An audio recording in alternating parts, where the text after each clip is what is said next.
Queridos irmãos, nós damos início à 17ª homenagem ao nosso querido Chico Xavier. A nossa homenagem é um testemunho de amor, de gratidão, que vamos levar na nossa alma para todo sempre. Nessa madrugada, entramos em meditação, lembrando do passado. E a nossa sensação é como se realmente nós tivéssemos feito uma regressão. E aí eu pensei, quando Chico saiu de Pedro Leopoldo em 58, e 59 ele mudou definitivamente para Uberaba, eu acredito que os benfeitores espirituais foram na frente para ver se havia pessoas que pudesse dar sustentação à sua grandiosa missão. E me lembro que quando eu sentava naquela mesa, aonde a gente sentia a presença de Deus, de Jesus, eu olhava para minhas irmãs e irmãos de trabalho, eu sentia uma alegria, um entusiasmo tão grande, e as via tão iluminadas, tão dignas de seguir e de falar de Jesus. Eu lembro da Marilene, do Allan Kardec, da Tana, do tio Pedro, sempre com meio sorriso, distribuindo suas mensagens. A Neuza era uma das figuras principais que ajudava a organizar toda aquela multidão. A Mirna, a Ivone, Oswaldo Godoy, Orlando Moreno, a Terezinha Posse, Marlene, a Marlene Nobre, que era uma pessoa, uma figura que inspirava tanto a vontade de seguir o Cristo, a Vita, a Efigênia, o Netinho, o Sr. Wagner, Isilda, Yolanda, Pedro, Nena Galves, a Sônia Barsante, Celeste, Sônia Benaventana e tantos outros que já estão hoje no plano espiritual e algumas ainda estão na Terra. Essas criaturas formavam ali um colégio para dar força, sustentação na psicografia. E o Eurípides, a sua figura nos inspirava respeito, disciplina, ordem. E assim o tempo foi passando. Quem de nós poderíamos imaginar que um dia esse nosso irmão nos deixaria para ir para o plano espiritual? Eu, por exemplo, nem passava pelas minhas ideias que Chico haveria de nos deixar um dia. Então, a gente fica lembrando há umas recordações tão felizes na nossa vida. E nós estávamos certa vez lá na comunhão e algumas pessoas estavam ali aguardando quando Chico Xavier olhou para mim e disse: Isabel, vamos repetir a poesia A Minha Terra? E eu na hora fiquei assim, porque vamos repetir. Mas depois eu lembrei, né, que quando eu era menina, uma aluna do primário, nós tínhamos que falar essa poesia em todos os eventos data cívica. A professora pedia que nós subíssemos, era um lugar um pouco mais elevado, para poder recitar essa poesia. E então ali, a gente com todo carinho, lembramos de Casimiro de Abreu, que diz: a minha terra, que diz assim: que ternos sonhos dourados das minhas horas fagueiras, no recanto das palmeiras do meu querido Brasil. A vida era um lindo dia, num vergel cheio de flores, cheio de aroma e esplendores, sob um céu primaveril. A infância, um lago tranquilo, onde começa a existência, onde o cisne da inocência bebem o néctar do amor.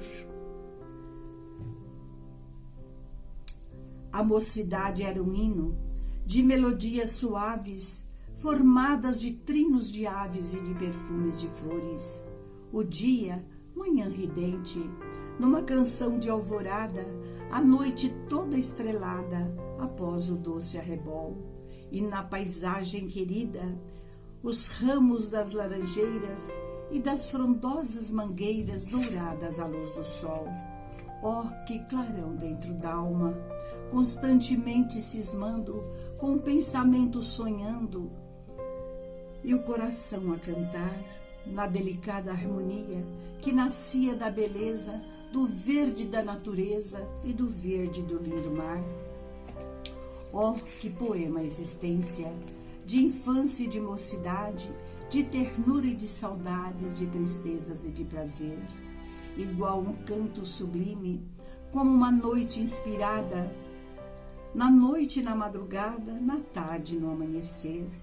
De tudo me lembre quanto a transparência dos lagos, as carícias, os afagos, os beijos de minha mãe. Dos trinos dos pitacilgos, da melodia na fonte, as nuvens do horizonte perdidas no azul do além, quando eu cruzava a campina, sem sombra de sofrimento, descalça com o peito ao vento, num tempo doce e feliz. Os pessegueiros floridos, as frondes cheios de amora, o manto da azul da aurora e os pios das juritis. Se a morte aniquila o corpo, não aniquila a lembrança, jamais extingue a esperança e nunca extingue o sonhar. E a minha terra querida, recortada de palmeiras, espera em horas fagueiras um dia poder voltar.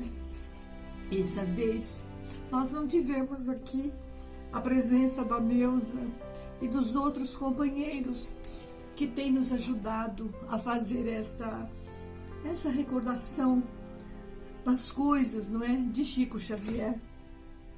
Lembrando que esse livro, nós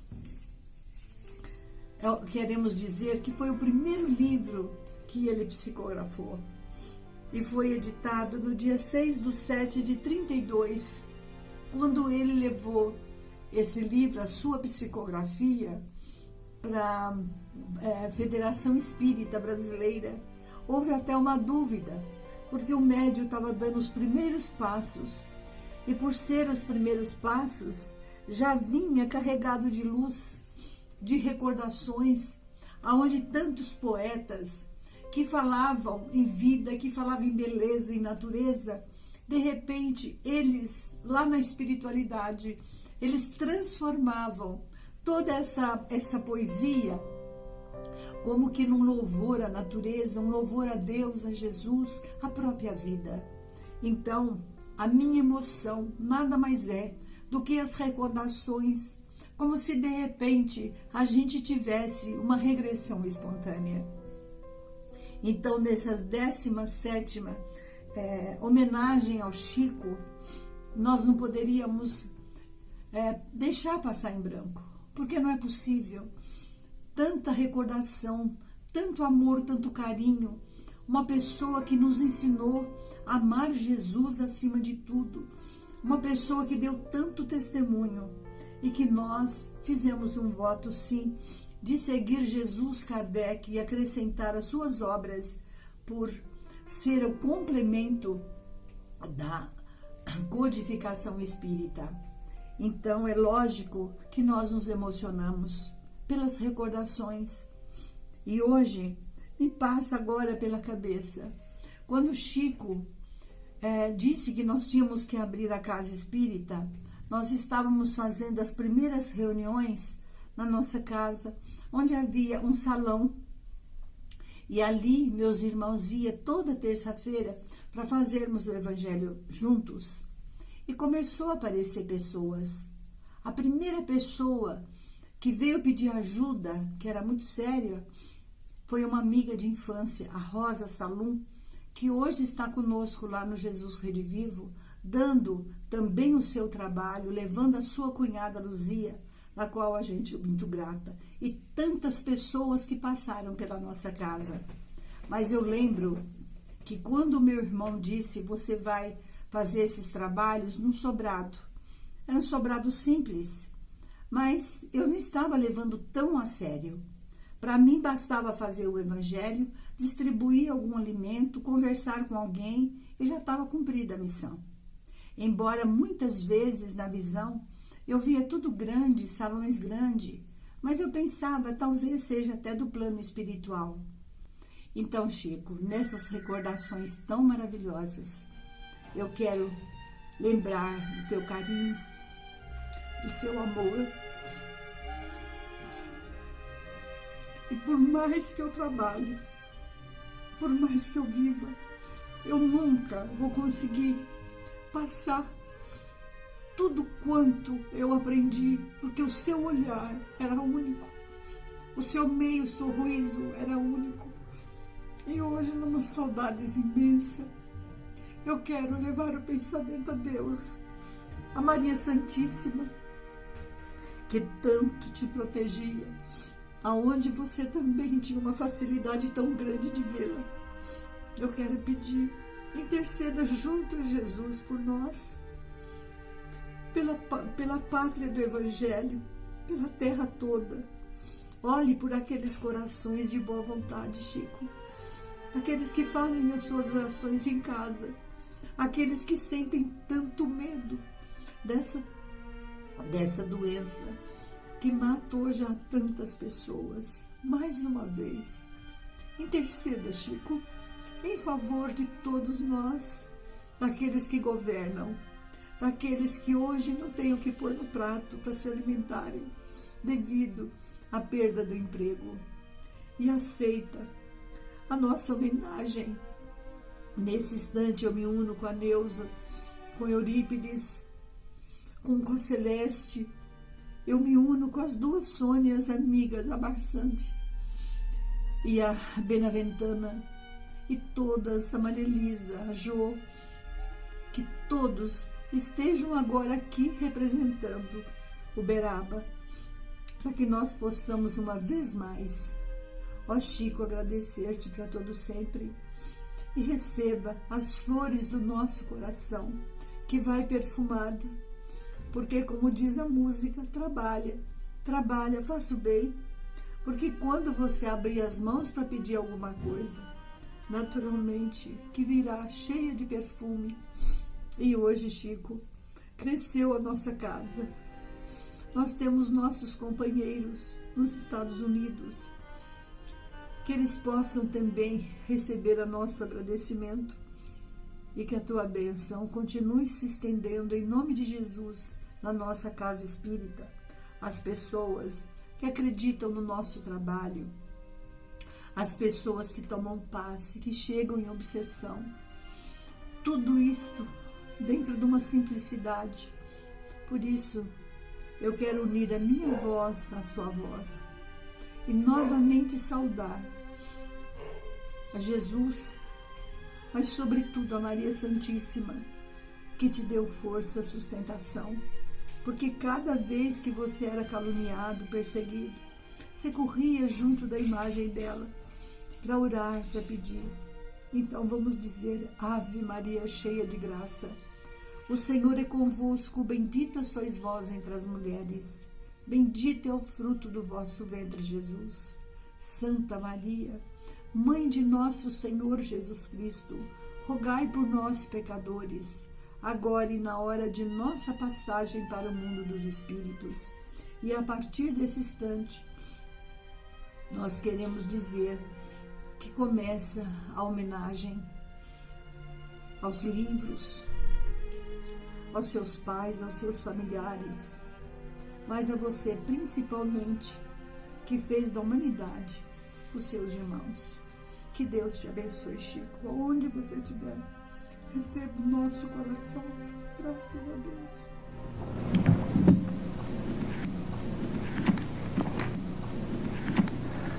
E nós pedimos licença para agradecer. Às vezes, nós não queremos chorar, estamos educados para evitar isso. Mas a nossa emoção é tão grande com este contato que nós nos lembramos de quando a mediunidade começou em nossa vida, quando tínhamos 4 para 5 anos de idade e conversávamos com o espírito de minha mãe. Agradeço, então, a todos os nossos amigos de São Paulo. Muito obrigado. É com muita alegria que nós voltamos com o nosso coração, procurando compreender as nuances da vida que nos traz reflexões diferentes do momento que estamos passando. Que Jesus possa nos encontrar na tarefa de servir e também dentro da esfera da fraternidade, que é o legítimo amor de Deus entre as criaturas. Primeiramente, nós estamos cumprimentando a todos na pessoa da nossa Isabel Mazzucati. Nós temos o compromisso de ligar os nossos corações a Deus primeiro também, para que esse grito que é permanente em nossa garganta espiritual possa ser expressado no agradecimento a Deus, na hierarquia dos mundos, que vem escalada alcançando o nosso viver. Estamos diante de uma trovoada, mas temos também que observar os sinais da natureza que traz para nós grandes reflexões. Aqui na Terra nós temos 3 sinais a obedecer, materialmente falando. E levando isso para a trilha do Espírito, da espiritualidade que vamos seguir, que vamos caminhar, nós estamos diante do sinal vermelho, que travou a nossa caminhada aqui na Terra. Parece que estamos enjaulados, mas não é isso, meus irmãos. Não é isso que está acontecendo. Nós estamos tendo uma grande oportunidade que o céu está oferecendo a cada um particularmente, para encontrar o sinal verde, sinal da esperança, o sinal que diz tudo para o nosso espírito na escalada evolutiva. Que possamos então nessa tarde, com o compromisso assumido com Jesus redivivo, nessa data, com certeza, estaríamos debaixo desse telhado amoroso que traz para o estado de São Paulo, para a cidade de São Paulo, ajudando todo o país, São Paulo. E a nossa Isabel, guerreira de sempre com a sua família, junto ao corpo docente da casa, nós estamos abraçando a todos. Que possamos, então, ter a nutrição da compreensão, para que nesse entendimento dessa homenagem que nós estamos participando, que nós não poderíamos ter deixado de dar um sinal amoroso para que esse nosso irmão Chico Xavier seja levado aos corações que precisam tanto, como nós também. Então, meus irmãos, estamos ligados, mas ligado de verdade, com a sinceridade. Estamos levando o nosso abraço a todos, na vibração daquela noite que sempre nós estávamos juntos, levantando o nome de Deus, de Jesus Cristo, dos amigos espirituais, e agora sem palmas. Nós estamos com o barulho da nossa alma, procurando acordar todos no sentido do bem, para que o Cristo, encontrando o nosso estágio sereno, o nosso estágio íntimo de paz, ele possa manifestar, para que nós também possamos entrar na solidariedade verdadeira, porque daqui para frente o Senhor precisa muito de nós na trilha dos mais sofredores. Que ele possa então nos ajudar, mas possa esclarecer para o nosso entendimento, ao ler o seu Evangelho de luz, o edifício redentor, as letras todas possam passar para as nossas atitudes. Assim sendo, estamos aqui de coração.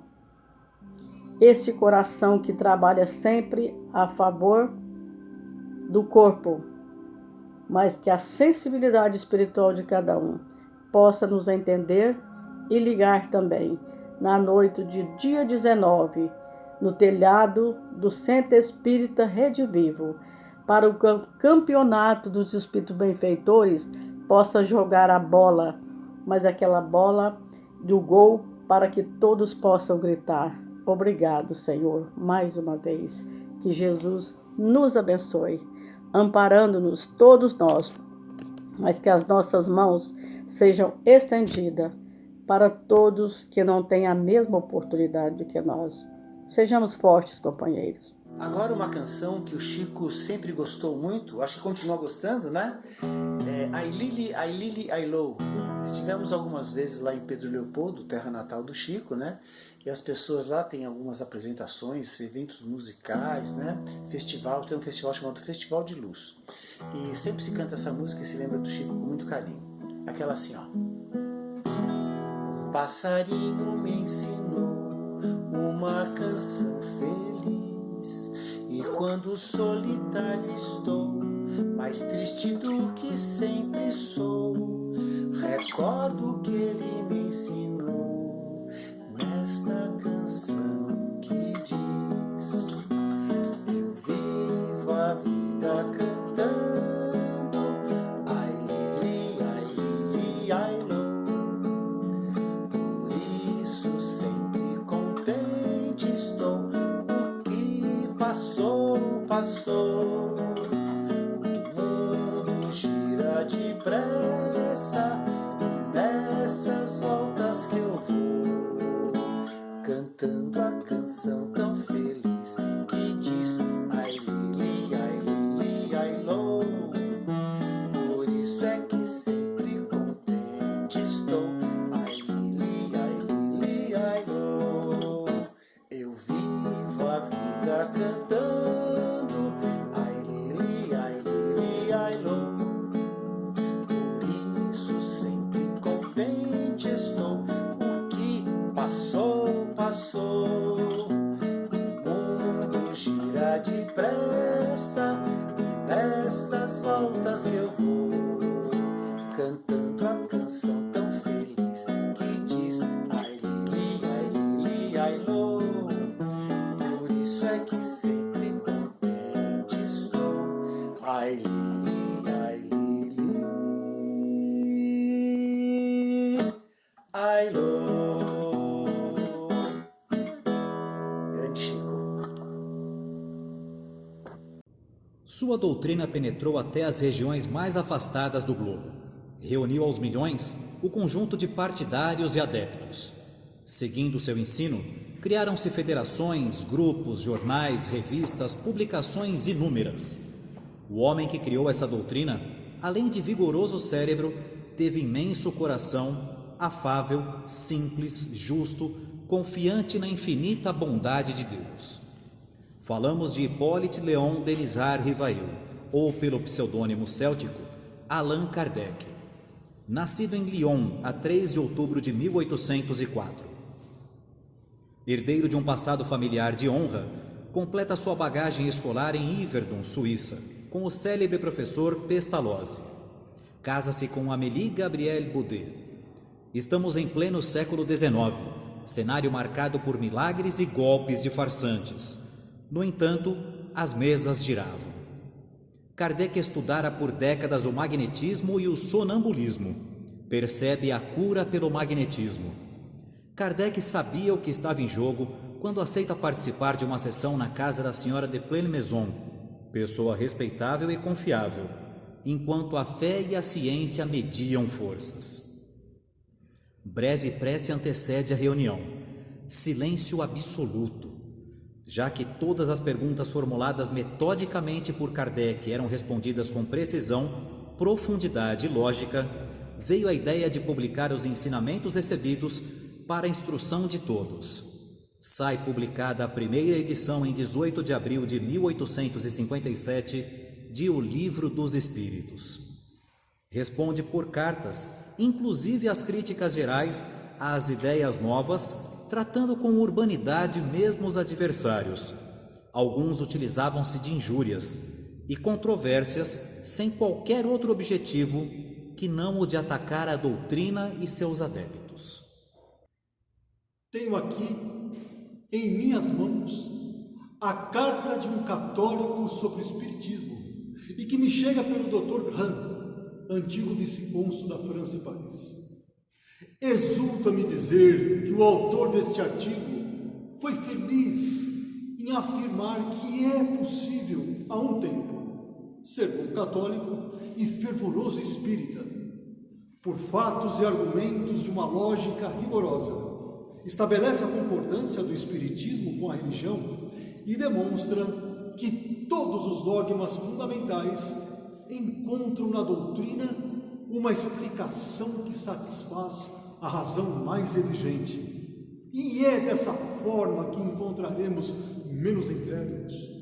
Dia virá em que, pela força das coisas, o espiritismo estará nas religiões, ou as religiões no espiritismo.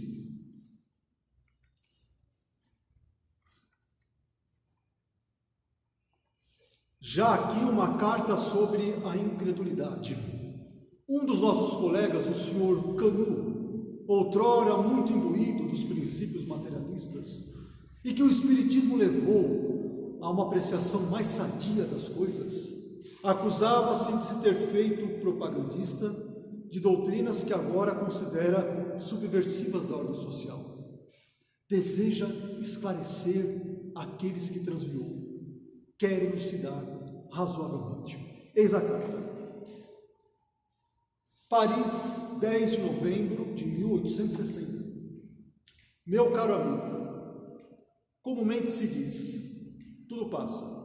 Sim, tudo passa, mas a esta expressão geralmente se dá uma significação muito afastada da que lhe é própria.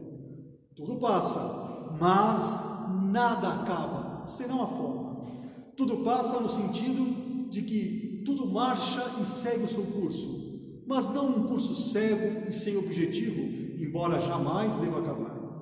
O movimento é a grande lei do universo, na ordem moral como na ordem física. E o fim do movimento é a progressão para o melhor. É um trabalho ativo, incessante e universal. É o que podemos chamar o progresso. Tudo está submetido a esta lei, exceto Deus. Deus é o seu autor, a criatura, instrumento. A criação compõe-se de duas naturezas distintas, a natureza material e a natureza intelectual. Este último é um instrumento ativo, a outra é um instrumento passivo.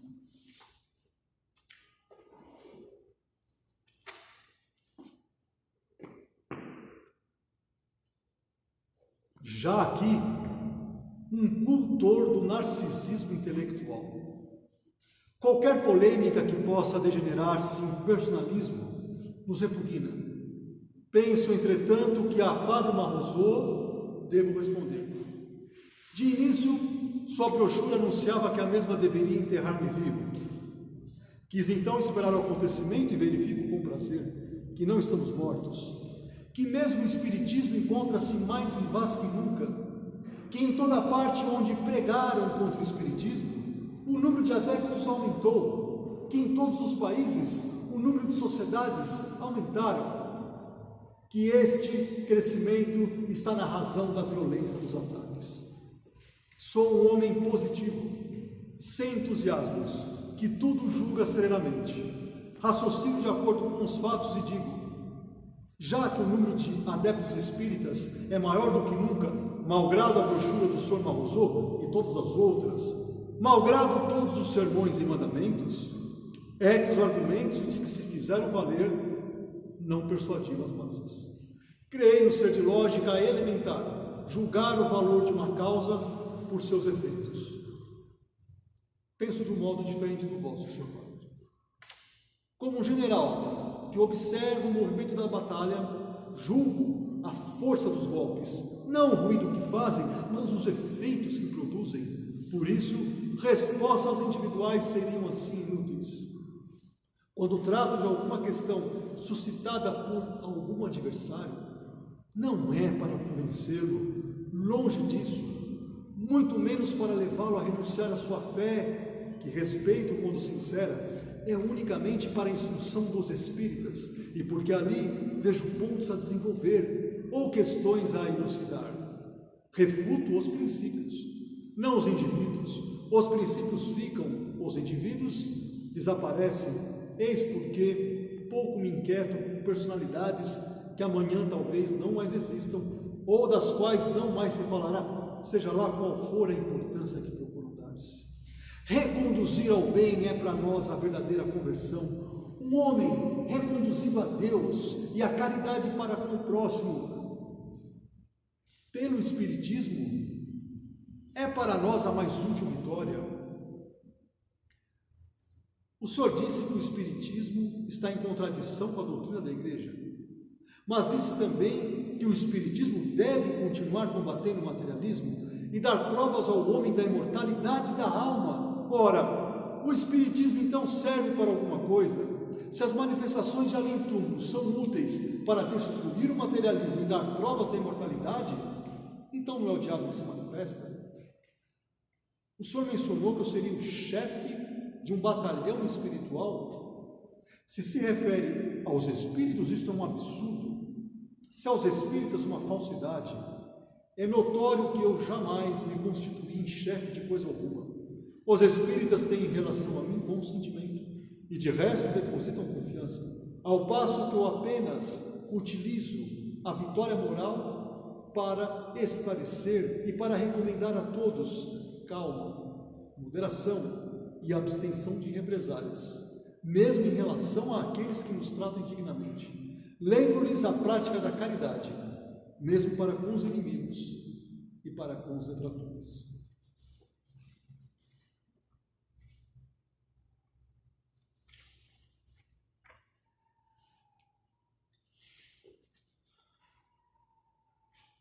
Não fui poupado nem mesmo nos assuntos de ordem pessoal. Talvez um escândalo sobre o dinheiro pudesse ferir fundo a nossa doutrina. O esclarecimento, entretanto, é o sinete das grandes realizações que estão por vir nos séculos e milênios à frente. Aqueles que me invejam desconhecem as canseiras, as renúncias, as abnegações, os sacrifícios que permanentemente devo testemunhar nessa missão. São antes ignorantes do que mal. Se aqueles que nos perseguem julgam perturbar-nos, perdem o seu tempo. Nada lhes pedimos e apenas desejamos ser úteis na medida de nossas possibilidades.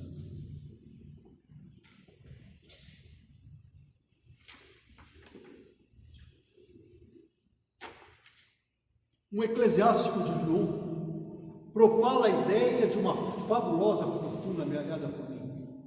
Diz que piso em minha casa os mais belos tapetes de Alpes, que minha carruagem particular segue puxada por 4 magníficos cavalos, que gasto principescamente em Paris.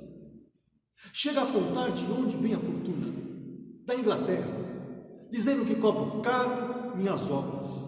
Essas sandices somente as respondo a fim de evitar que aqueles que não sendo espíritas pudessem ser ludibriados pela história leviana.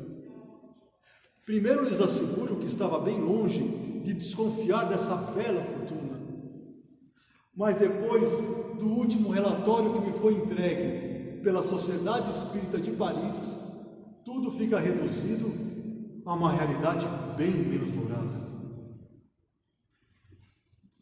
Coisa curiosa, o padre disse haver-me conhecido em Lyon. No entanto, nunca ali residi. Viagens, ora, sempre feita por um fiacre, puxada por sendeiros 5 ou 6 vezes ao ano, a fim de economizar. Se o padre realmente visse as minhas refeições, nada faustosas, as veria bem mais magras do que as de certos dignitários da igreja. Eles a repeliriam. Os livros que escrevo, sem ser os do Espiritismo, os que escrevi como professor, são do meu domínio privado e não reconheço a ninguém o direito de imiscuir-se. Nada devo a ninguém, ao passo que muitos me devem, sem o que eu teria mais do que o dobro daquilo que me resta. O inventário de tudo se encontra na Revista Espírita de junho de 1863. O orçamento é modesto e ele somente se salva a custo de ordem, de economia e até de privações.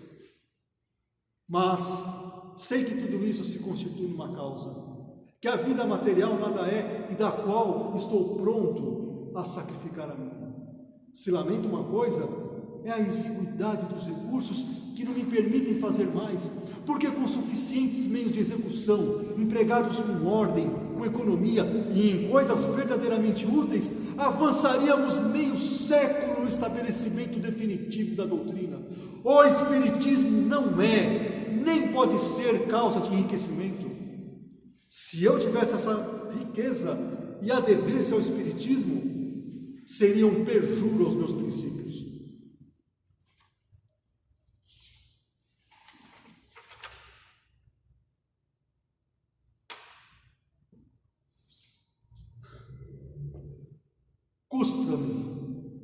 Custa-me acreditar no que leio. Existem sim os falsos espíritas, os falsos irmãos espíritas, muito pior do que os inimigos declarados, muito pior do que os opositores, é como uma punhalada, a traição de um espírita. Você o tem à conta de um amigo que está ao vosso lado e de repente, surpreendentemente, ele lhe trai a confiança. O escrúpulo é uma palavra que o traidor espírita não conhece. O perigo não está no ataque aberto, mas nas ações ocultas. Nesses irmãos espíritas traidores, o zelo com o espiritismo é apenas aparente. Por isso, não acrediteis em admiração fanática. A ação desse traidor me lança um manto de gelo. Esse irmão traidor foi adocicado, mas hipócrita, com as palavras melosas, conseguiu implantar a discórdia. Eu não posso lhes falar tudo, mas basta que saibam que irmãos assim lançam questões ferinas e irritantes e conseguem, onde há vigilância, implantar a dissidência. Lamentável, triste.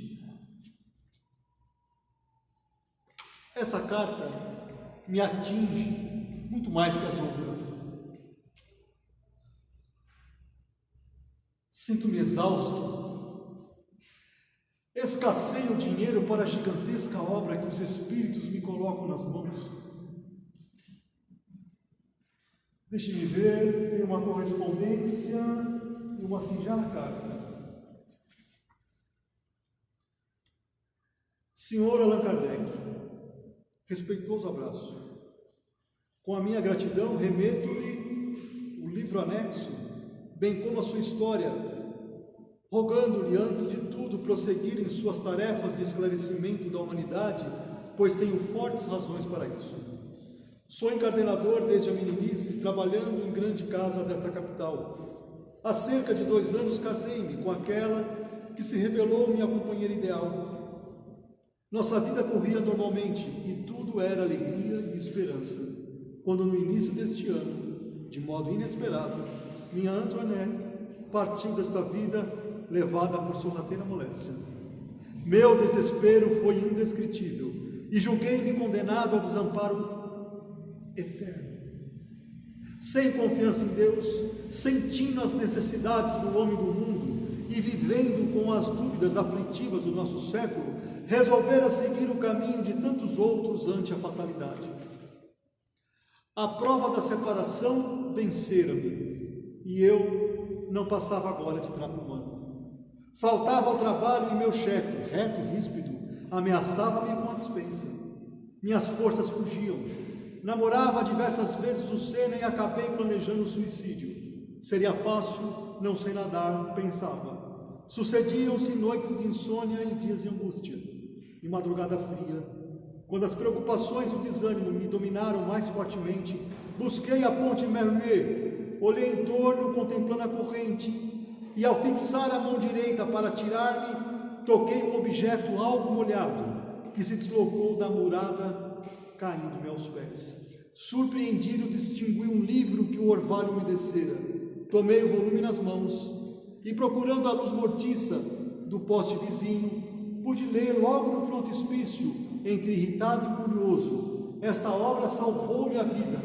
Leia com atenção e tenha bom proveito.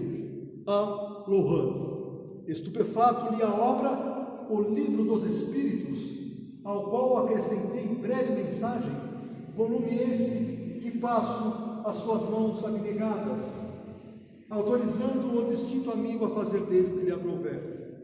E ainda tem aqui a assinatura, a data e o endereço do remetente. Assinou Joseph Perrier. Oh, experimento nova luz a banhar-me por dentro. Não mais raciocínio em termos de sofrimento e desânimo, mas na pauta de radiosa esperança.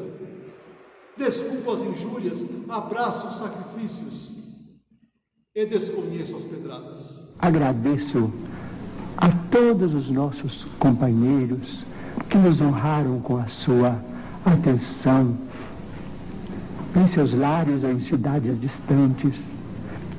Nós pedimos ainda permissão para agradecer daqui, de tão longe,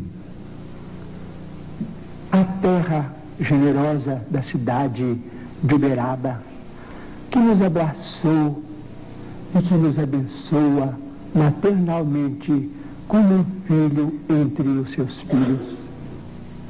Eu peço permissão para repetir neste recinto do qual recebemos tantas mensagens de cultura, de consolação, de bondade, de otimismo, através dos canais da televisão, através da imagem e do som transmitidos a longas distâncias. Peço permissão para condensar o meu agradecimento recitando a oração que ela orava comigo em espírito, quando eu tinha 4 para 5 anos de idade.